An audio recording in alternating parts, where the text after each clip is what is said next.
Hello, good people. Welcome again to our YouTube channel. My name is Daniel from the Okema Empire, and I take this time to say hi to each and every one of us here. We stay as a family, and those ones who are new here. Here we give hope.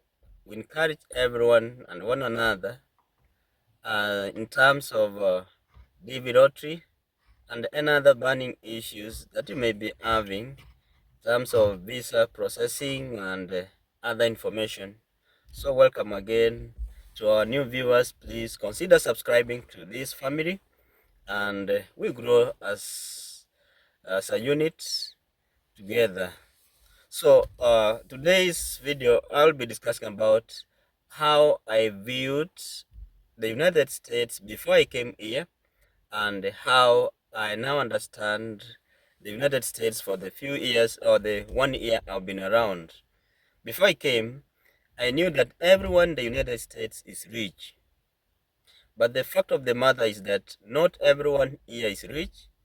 We are poor families. We are poor people living in the United States, and they're indigenous. We have people living in the streets like any other country, wherever we come from, either in Africa, Asia. All those things that you see in the streets, they're here in the United States. We have homeless people who live in the streets. Whenever you walk into towns, you get those small houses for the homeless. They have formed some makeshifts as houses or homes, and they live there. These poor people, the government tries to provide them with free health care or affordable health care. They also provide them with food stamps or meals as another country in Africa or where we come from. They also provide them with affordable houses. Those people earn less than 50,000 US dollar in 1 year. So they are given government stipends, government affordable houses. Those goes for like $500 for one room, and they're known as townhomes, constructed by the government for the people who earn less than $50,000 in a year. Before I came here, I knew that in the United States, there are buildings all over. But the fact of the matter is that the United States is like another country or another region where we come from. We have structures, and in fact, the United States, much of the land is unoccupied. Much of the free spaces is for development. It's not congested the way we think in our countries where we come from. Much of the land is there for development and for agriculture. So there are no buildings all over. I never knew that there would be soils here. There are soils, people do farming, people do everything as another normal life in Africa or another country. Before I came here, I never knew that most of the states or the United States experience the 4 seasons. The 4 seasons here, I mean winter, summer, spring, and autumn. All those 4 seasons are well pronounced here. You will be able to see how it changes from one season to another. Physically, you will be able to see it. You see the trees germinating or blossoming. You see the trees preparing for fall, and later on you see the trees shedding their leaves, preparing for winter. All those things are so common in most of the states, and you will be able to see them. Before I came here in the United States, I knew that everything that is consumed in the United States is from the United States. No. Much of the items that are used here in the United States, they are made from China. But they are made from China for the United States. Like those ones we consume or we use in Africa, they are made from China, but meant for Africa. So the kind of things they make for America is of high quality, even though it's from China. And why all these items are from China? Here, labor is expensive. So you may get that someone in the United States has a good company that manufactures some items. instead of putting the company here, they take it to China, where the labor cost is so low compared to what they will be paying here. So it is American company owned by Americans but placed in China. So that's why you see most of the items, electronics, home use items, are made from China but for the United States. In the United States, before I came, I knew that the government provides employment or jobs for its people, but that is the contrary.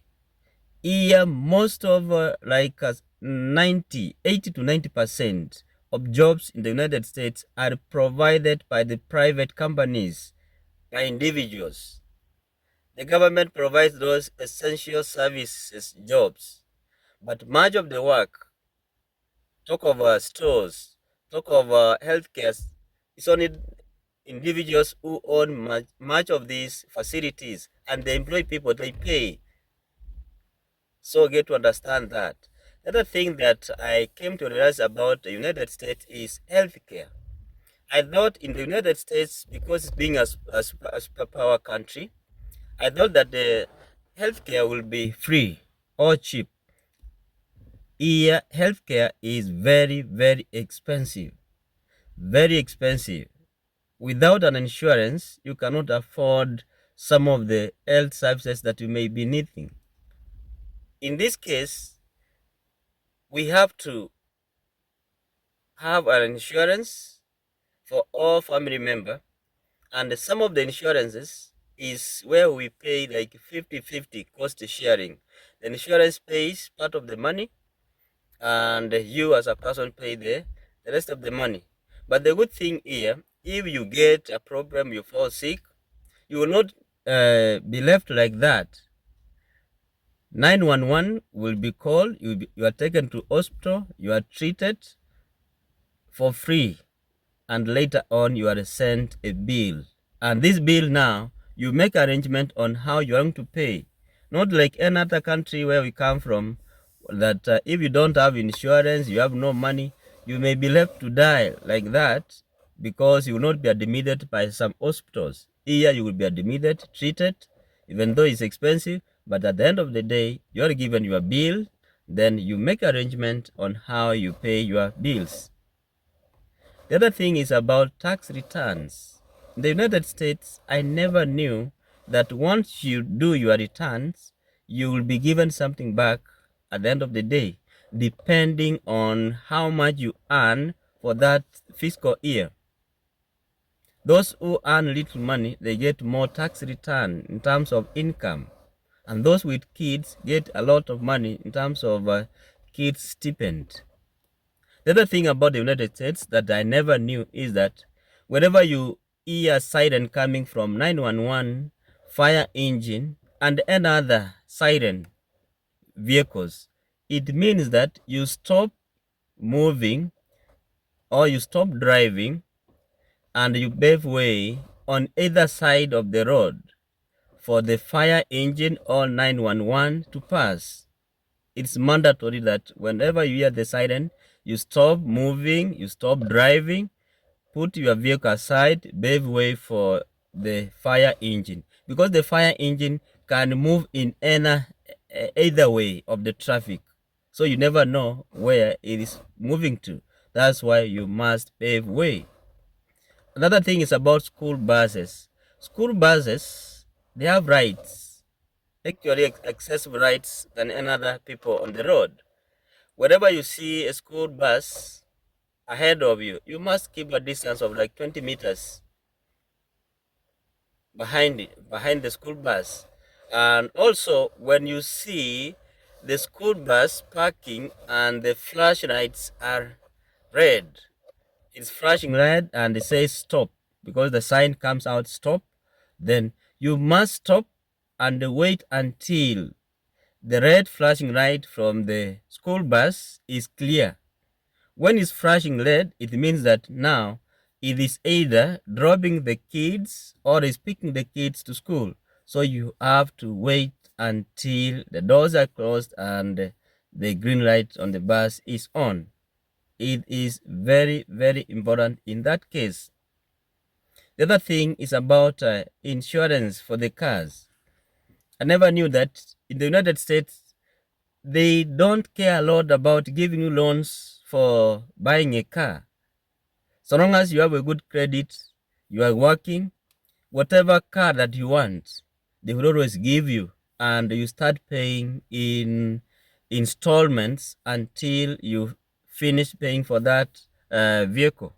So that's why you get that most of the people here have got cars or they have got vehicles compared to another country because of the flexed kind of loan rules here. That if you fail paying the loan, they take their car, and it's the bank that buys the car from the dealer or the manufacturer, and then they sell it to individuals. So that when you fail or you miss paying for a given amount period of time, they take their car, and then you lose what you have already paid as installment and in down payment. The car will be repossessed and sold again to another person. So that's why you get that many of the people here have got their own vehicles. I never knew that we also have people here in the United States who don't have cars. They walk, they use bikes, they use public means, they use Uber. So those things are so common. Life here is the same as life in another country. But the only thing is that here, things are a bit flexible. Rules are there. Whatever you want, you can make arrangement and have it. Then you try to pay for that item in whatever agreement or in conditions that you agree on. And so many other things that I have not mentioned here, which I never knew, but I know them now, that exist in the United States. So thank you guys for watching. Keep on watching our videos, and I know you'll never miss to get something from whatever we discuss in each and every day. May God bless you all. Keep on subscribing, keep on doing whatever we do, share our videos, and put forward some of the questions or topics that you want us to discuss. Thank you guys for watching, and see you in our next video. Bye bye.